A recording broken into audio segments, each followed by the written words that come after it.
Agradeço o privilégio de estar essa noite com vocês. Sei que atrás das telinhas tem dezenas de militantes e companheiros lutadores que, infelizmente, não posso ver. Talvez até muitos de vocês eu já conheça de outras atividades coletivas que tenha participado aí na Paraíba. Estou muito feliz também por rever alguns companheiros históricos, como a nossa querida Cida, que já conheço de muitos anos, e tenho, não só eu, mas como todo o movimento, um apreço muito grande, justamente por essa militância e fidelidade ao nosso povo. Também sempre gosto de referenciar nas minhas visitas aos estados e aqueles que foram os nossos antecessores, que são o nosso patrimônio do nosso povo, não só do estado, mas de todo o país.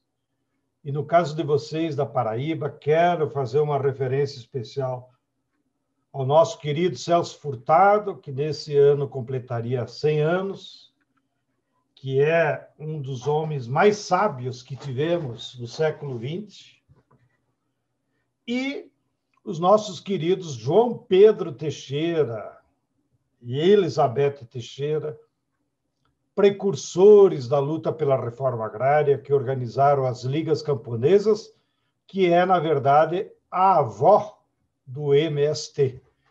Se não tivesse havido ligas camponesas e a luta deles, não teria nascido o MST.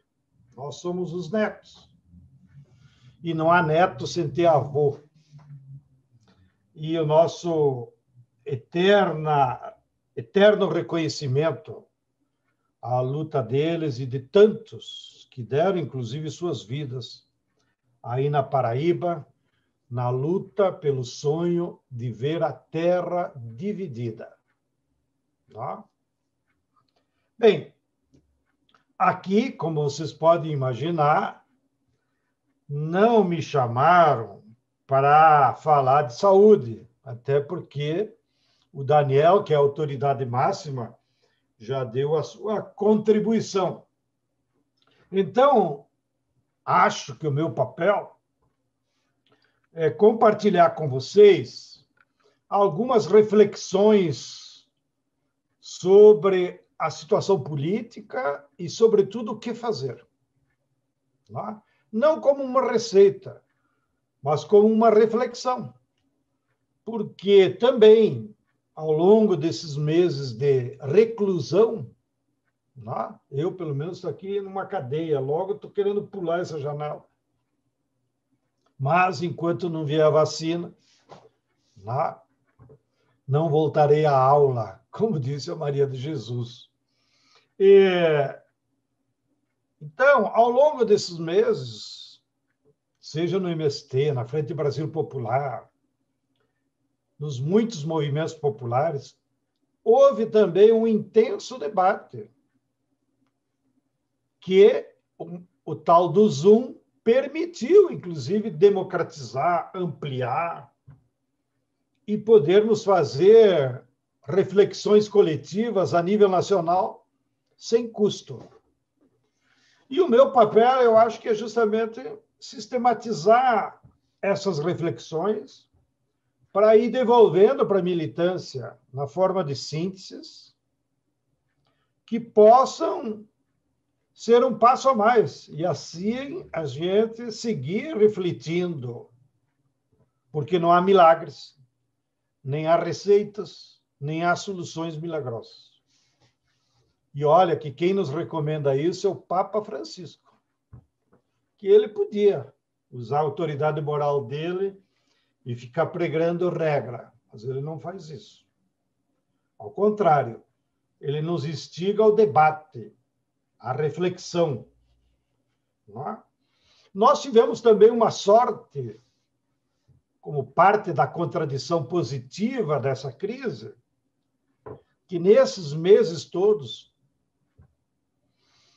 eu acho que já podemos dizer milhares de jovens como vocês se mobilizaram no país inteiro, em brigadas, coletivos, nos seus movimentos, e desenvolveram um trabalho fantástico, seja em torno dos alimentos, das hortas, do plantio de árvores e do cuidado da saúde do nosso povo.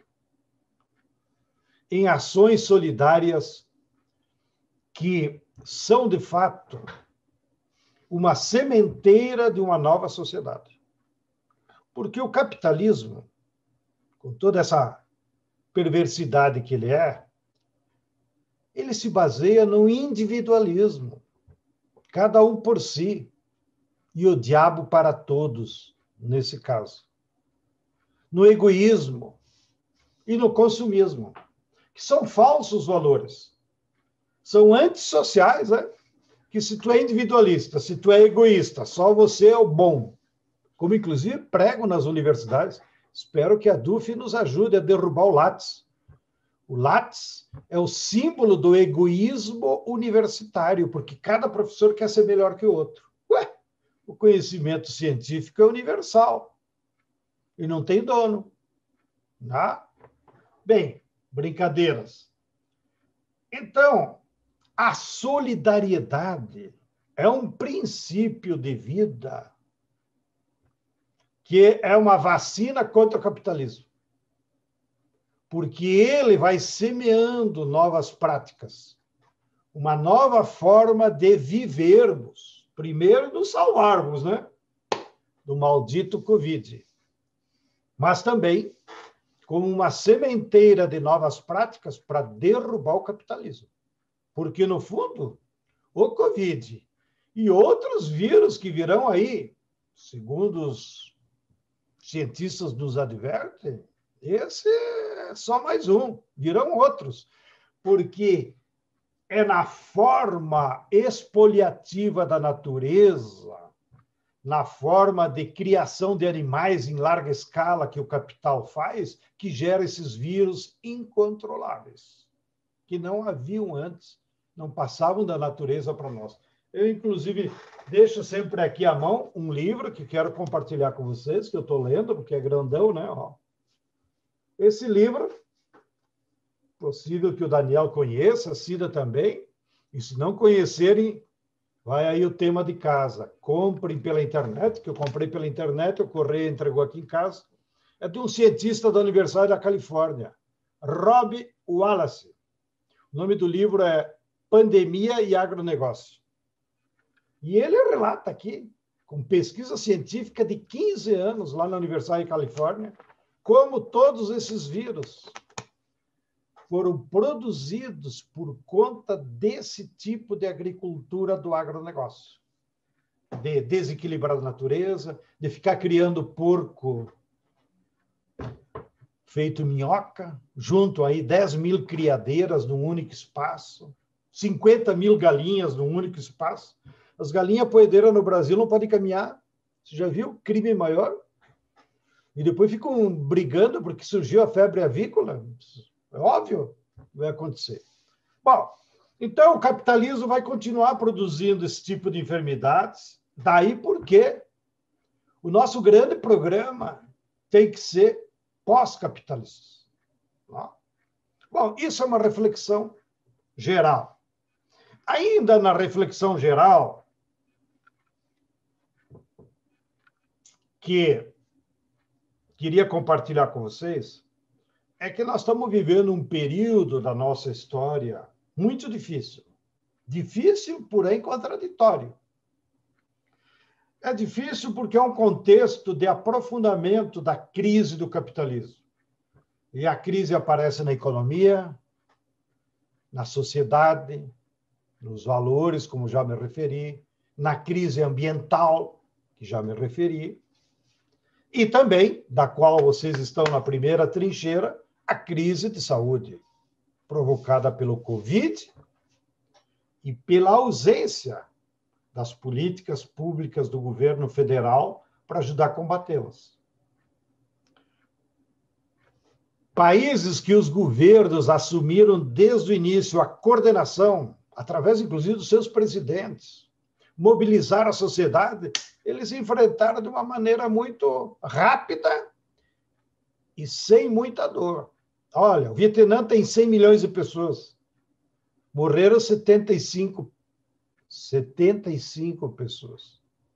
Que lá foi uma verdadeira guerra contra o vírus. Na Indonésia, que tem 280 milhões de pessoas, é um país islâmico, então se unem pela religião, morreu 2, 3 mil pessoas. Ó, país maior que o Brasil. Nós seguimos. E como diz o Chioro, que é o professor do Daniel, e nosso professor também, que nos orienta nas reuniões da direção, enquanto não vier a vacina, nós podemos aqui no Brasil chegar a 240, 250 mil mortos. Uma guerra. Tá?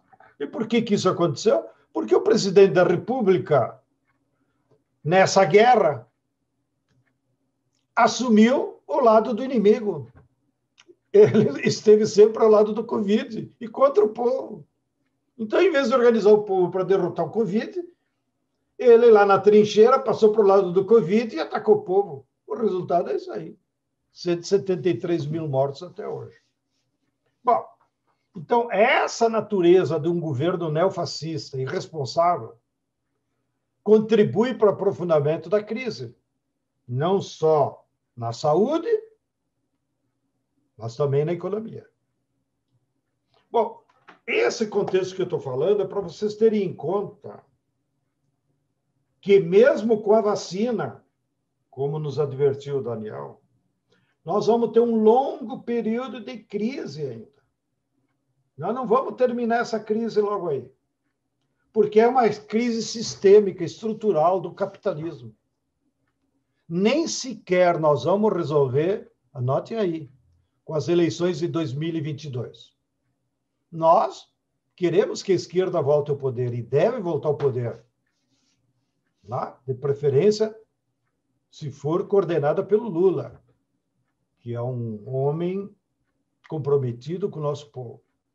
Mas só a eleição de 2022 também não vai resolver o problema, porque vão ser necessárias mudanças estruturais. E isso significa que vai demorar muito tempo. Porém, qual é o lado bom para vocês não se afogarem em copo d'água? É que se a crise é profunda e se ela precisa medidas drásticas, significa que a crise vai gerar necessariamente, queira não os capitalistas, queira ou não a direita, mudanças estruturais no nosso país. Tá? Então, a solução da crise estará em mudanças estruturais de natureza pós-capitalista, ou seja, contra o capitalismo, para não reforçar mais o capitalismo. Agora, se eu só disser isso como palestra, vira uma pregação idealista, né? Uma análise. A concretude desse objetivo político só vai se resolver se nós organizarmos o povo para ele lutar pelas mudanças. Porque em toda a história da humanidade, desde que tem registro de escrita, desde o Moisés, quando liderou o povo judeu para escapar da escravidão do Egito, até hoje, sempre só o povo organizado é que faz mudança. Daí que o velho Marx, nosso amigo, né, conhecido, espero, de todos vocês, dizia: a luta de classes é o motor da história. Se você não lutar, a história para. É como se a crise continuasse, o Covid continuasse, tudo continuasse. Né? Os problemas continuassem, a escravidão continuasse. Então, é a luta de classes, é a organização do povo que muda a história, que é o motor da história, que faz o caminho da mudança. Então,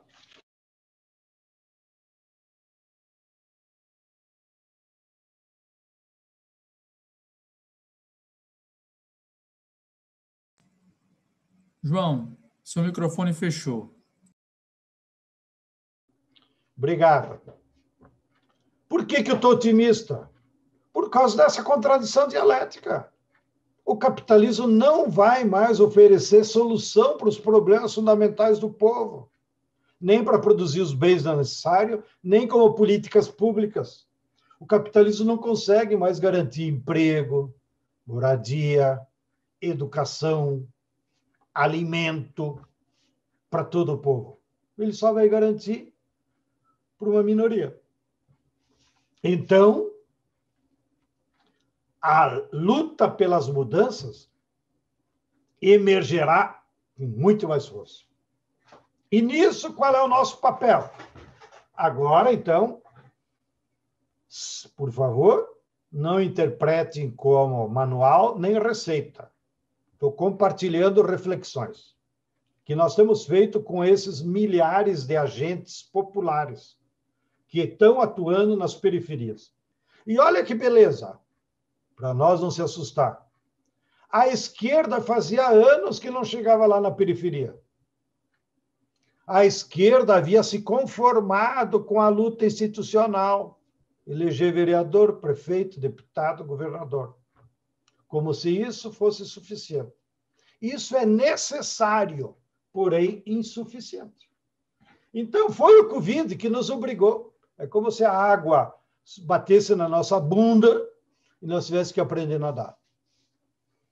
Então, essa crise nos obrigou, como esquerda, como militantes, como lutadores do povo, a ir lá visitar o povo, ver como é que ele vive. Tá?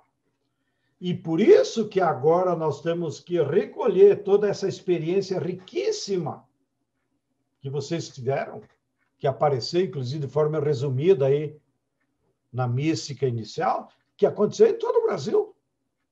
Tá? Isso que nos alegra.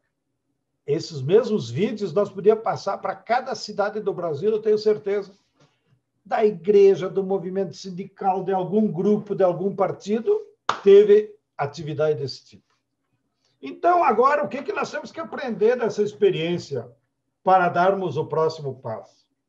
Nas reflexões coletivas que nós temos feito, nós identificamos quatro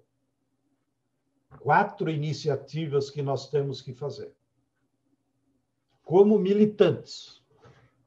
Primeira, nós temos que conhecer melhor a realidade da periferia, dos bairros, da pobreza. Por ora, nós sabemos que a maioria são mulheres, vocês sabem, como foi dito aqui. Aliás, estatisticamente, o IBGE já identificou. Na periferia, 56% das famílias são dirigidas pelas mulheres.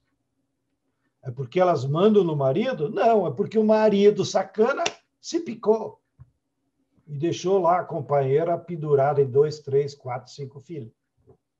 E são essas companheiras que, então, assumiram a responsabilidade de criar os filhos do povo brasileiro. Então, nós sabemos que a maioria são mulheres. Nós sabemos que a maioria são jovens. E nós sabemos que a maioria são negros. Mas nós não temos, como diria o Paulo Freire, que é vizinho de vocês aí, um diagnóstico mais apurado. O que mesmo que esse povo precisa? É a saúde? É a alimentação? É emprego? É ciranda infantil para deixar os filhos e a mulher poder trabalhar fora e ter renda? O quê? Isso nós precisava ter um diagnóstico mais claro. E isso muda de cidade para cidade. Por isso que não dá para ser um discurso genérico. Então, uma das missões de vocês e de todo mundo, conhecer melhor a realidade desse povo da periferia, suas necessidades e o que eles querem mesmo. Para, a partir desse diagnóstico, apresentar proposta para eles. O povo nunca vai ter proposta. De novo, apelo para o Paulo Freire, que copiou do Lenin, que dizia: a ideologia, o discernimento político das massas vem de fora. Vem de fora de onde? Dos militantes. Vocês devem ir lá no bairro, E, a partir do diagnóstico, identificar, bom, aqui, povo, a solução é essa. Tá? Isso que é o sentido da ideologia vem de fora. Então, não adianta ficar esperando que o povo vai se levantar sozinho. Não vai se levantar. Tá? Segundo tema que vocês têm que ficar atento, e aí dá para fazer muitas parcerias também, é a formação política, ou a educação, se quiser, ou também, numa outra linguagem, a luta ideológica. Porque nesses tempos de crise do capitalismo, o enfrentamento da luta de classes não se dá lá numa greve na fábrica, não se dá nem sequer numa ocupação de terra. O centro da luta de classes hoje, no Brasil e no mundo, é a luta ideológica, ou seja, ganhar corações e mentes do povo para as mudanças. Já o capitalismo vai continuar com a sua pregação, dizendo que está bom, que nós vamos sair, voltaremos tudo à normalidade, né? Já estou cansado de ouvir a Globo dizer isso. Logo, logo voltaremos à normalidade. Aqui, normalidade da exploração, do desemprego, da falta de comida. Então, para nós ter mais capacidade de enfrentar essa luta ideológica, é preciso colocar energias. Vocês aprenderam aí no tema da saúde. Pelo que a gente sabe, vocês escreveram, ninguém de vocês tinha ido na universidade, não precisa ser médico, enfermeiro, para ajudar o povo na saúde. E assim é na política e nas ideias. Então, nós precisamos desenvolver métodos de educação popular. Trabalho de base, cartilha, reunião de grupo, rádio comunitária, e aonde o povo não sabe ler e escrever, aplicar os cursos de alfabetização. Nós dominamos aí o método do sim eu posso, que estamos aplicando no Brasil inteiro. E com a juventude, sobretudo, utilizar métodos educativos vinculados com a cultura, através da música, da poesia, do teatro. Tá? Porque a juventude está numa etapa da vida que ela é muito ativa. E ela quer ter conhecimentos de uma forma prazerosa. Ninguém aguenta discurso de carro de som, isso não serve para nada. Mas uma música bem feita, um teatro, uma poesia, uma atividade cultural, isso agrega a juventude. Terceiro aspecto, e com isso já vou terminando, que já estou abusando do tempo, é que nós temos que ir ensaiando, desde logo, atividades organizativas com esse povo, para ele ir ensaiando o poder autogestionário. De novo, vocês têm experiência na área da saúde? O próprio povo ir organizando os comitês de defesa de saúde, né? Os postos de saúde, participar, né? Fazer hortas urbanas, plantar árvore frutífera, organizar escola, os cursos, onde não tem escola suficiente, brigar pelas escolas. Tudo isso são atividades organizativas do povão lá no bairro. E, finalmente, o quarto bloco é que já citei no início. Nós temos que construir movimentos de massa para que eles lutem pelos seus interesses, sejam os problemas imediatos de saúde, emprego, escola, seja de um programa de futuro. Tá? Isso só luta de massa. E aí, de novo, olha a provocação. Nós sabemos que a maioria do nosso povo é mulheres, negros e jovens. Qual é os movimentos de massa que tem de mulheres? Qual é o movimento de massa que tem de negros? Qual é o movimento de massa que tem de jovens? Nós não temos. Tá? E por isso que o papel nosso também é fazer movimentos de massa. Bom, quem gosta mais da saúde, vamos fazer um movimento.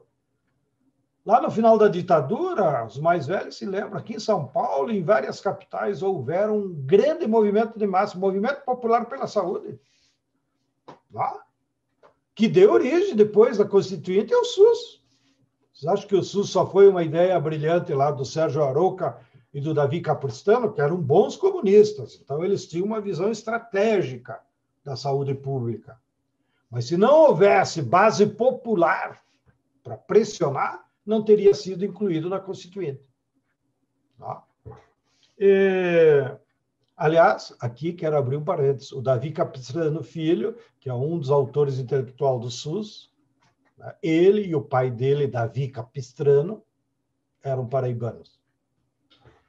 E o pai foi torturado, assassinado e queimado numa usina de açúcar lá de Campos de Goytacazes. Até hoje a família não consegue achar, porque isso foi revelado há uns 5 anos atrás, que os torturadores revelaram que incineraram o seu corpo numa usina de Campos. E o filho, médico sanitarista, foi professor também do Quioro. Então, o Daniel já é o neto do Davi Capistrano. Né? O Davi Capistrano foi professor do Quioro é professor do Daniel, e assim os conhecimentos vão. Mas eu quis fazer uma deferência especial pelo fato de serem de origem paraibana. Por último, então, tudo isso são ideias que nós estamos continuando construindo.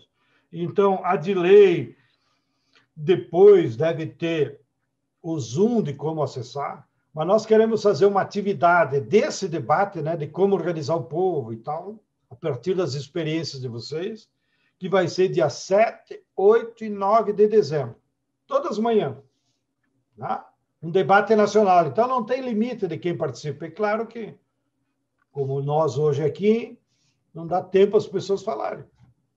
Tá? Mas, pelo menos, nós vamos ter várias intervenções. Então, nós vamos disponibilizar o Zoom, e em todo o país vamos reunir centenas de militantes como vocês, que tiveram essa prática nesses meses, para nós justamente discutir isso.